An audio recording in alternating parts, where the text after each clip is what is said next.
രഞ്ജി ട്രോഫിയിൽ കന്നി കിരീടം എന്ന കേരളത്തിന്റെ പ്രതീക്ഷകൾ മങ്ങുകയാണ്. അവസാന ദിവസത്തെ ഉച്ചഭക്ഷണത്തിന് പിരിയുമ്പോൾ 351 റൺസിന്റെ കൂറ്റൻ ലീഡായി ആതിഥേയരായ വിദർഭയ്ക്ക്. നാഗ്പൂരിലെ വിദർഭ ക്രിക്കറ്റ് അസോസിയേഷൻ സ്റ്റേഡിയത്തിൽ നിന്ന് ശ്രീനാഥ് ചന്ദ്രൻ നമുക്കൊപ്പം ചേരുന്നു. ശ്രീനാഥ്, കേരളത്തിന്റെ പ്രതീക്ഷകൾ മങ്ങുകയാണോ?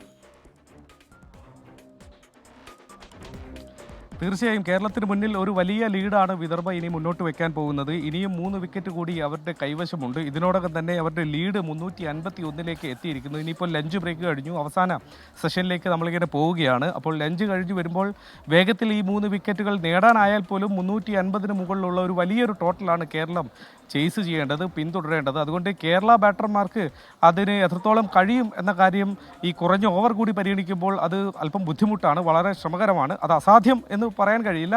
പക്ഷേ ഒരു അവിസ്മരണീയമായ ഒരു മാജിക്കൽ പെർഫോമൻസ് കേരള ബാറ്റർമാരുടെ ഭാഗത്തു നിന്ന് ഉണ്ടാവണം.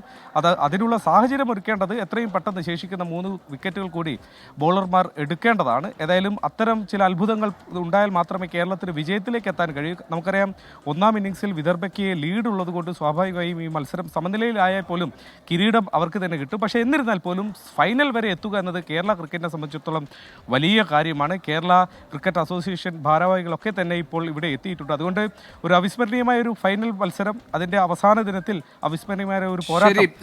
ഏതായാലും ഒരു മിറക്കിൾ സംഭവിക്കട്ടെ. കേരളം വലിയ പ്രതീക്ഷകളോട് കൂടിയിട്ടാണ് ഫൈനൽ മത്സരത്തിലേക്ക് കടന്നത്. പക്ഷേ വിദർഭ കേരളത്തിന് മുന്നിൽ വലിയൊരു ചലഞ്ച് വെച്ചിരിക്കുകയാണ്.